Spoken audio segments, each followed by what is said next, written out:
जय महाराष्ट्र मित्रांनो, काही दिवसांपूर्वी लोअर परळच्या कमला मिल परिसरातील टाइम्स टॉवर या इमारतीला भीषण आग लागल्याची घटना समोर आली। ज्या इमारतीमध्ये ही आग लागली त्या इमारतीमध्ये अनेक मोठ्या कंपन्यांचे ऑफिसेस आहेत। या इमारतीमध्ये अनेक कर्मचारी रोज काम करायला येतात, पण सुदैवाने ही आग सकाळी 6:30च्या सुमारास लागल्यामुळे आणि ऑफिसेस बंद असल्यामुळे या ठिकाणी कुठलीही जीवितहानी झाली नाही। ज्या ठिकाणी ही आग लागली त्या ठिकाणी वरळीचे आमदार आदित्य ठाकरे यांनी भेट देत प्रसार माध्यमांशी संवाद साधला।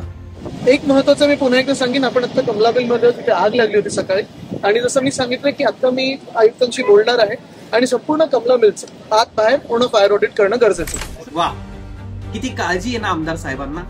म्हणजे दुर्घटना झाल्यावर हे लगेच आयुक्तांना भेटणार आणि त्यानंतर लगेच फायर ऑडिट करून घेणार। वा वा, म्हणजे सलाम आहे तुमच्या कार्याला साहेब।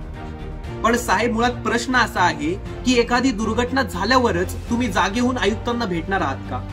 कमला मिल कंपाऊंड मध्ये फायर ऑडिट होणं गरजेचं आहे, हे गेल्या 5 वर्षात आपल्या का लक्षात आलं नाही? ह्याच कमला मिल कंपाऊंड मध्ये 2017 साली खूप मोठं अग्नितांडव झालं होतं।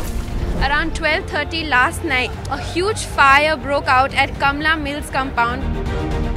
14 people unfortunately lost their lives. या दुर्घटनेत 14 जणांना आपला जीव गमवावा लागला होता।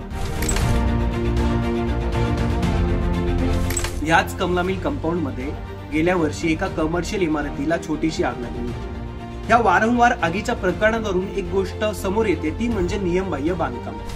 म्हणजे नगरसेवकांपासून ते पालिका प्रशासन ते आमदारांना सगळीकडे पैसे वाटायचे।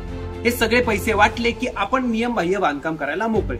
मग कोणी रूफटॉप पब काय उघडतंय की कोणी एखाद्याने हुक्का बार उघडला, याच्याशी आपल्याला काहीही देणं घेणं नाही। सामान्य माणसाचा या दुर्घटनांमधून जीव गेला तरी आपल्याला काय करायचंय? आपले कंटेनर भरले जात आहेत ना, बस। कमला मिल मधल्या नियमबाह्य बांधकामांवर कोर्टाने सुद्धा टिप्पणी केली होती। त्याचबरोबर महाराष्ट्र नवनिर्माण सेनेने देखील इथल्या बेकायदेशीर बांधकामांविरुद्ध आवाज उठवला होता। आपण बघतो इथे ज्या पद्धतीचं बांधकाम अनियंत्रितपणे चाललेलं आहे। 3 आमदार या वरळीमध्ये असून स्थानिक आमदारांचं कुठल्याही इल्लीगल बांधकामाकडे लक्ष नाही। हप्ते गोळा करायचं काम या कमला मिल कंपाऊंड मधनं होतं इथल्या स्थानिक आमदारांचं। मुळात ज्या पक्षांनी वर्षानुवर्ष महानगरपालिकेमध्ये सत्ता उपभोगली, ज्यांच्या राजश्रयाखाली ही नियमबाह्य बांधकामं झाली, ज्यांचे 3 आमदार आज वरळी मतदारसंघात आहेत, ते ह्या प्रकरणाला जबाबदार नाहीयेत का? माझा वरळीकरांना प्रश्न आहे, ज्यांच्या बेजबाबदारपणामुळे या दुर्घटना होतात त्यांना आपण पुन्हा सत्ता का द्यायची? लोकांच्या मृत्यूवर राजकारण करायला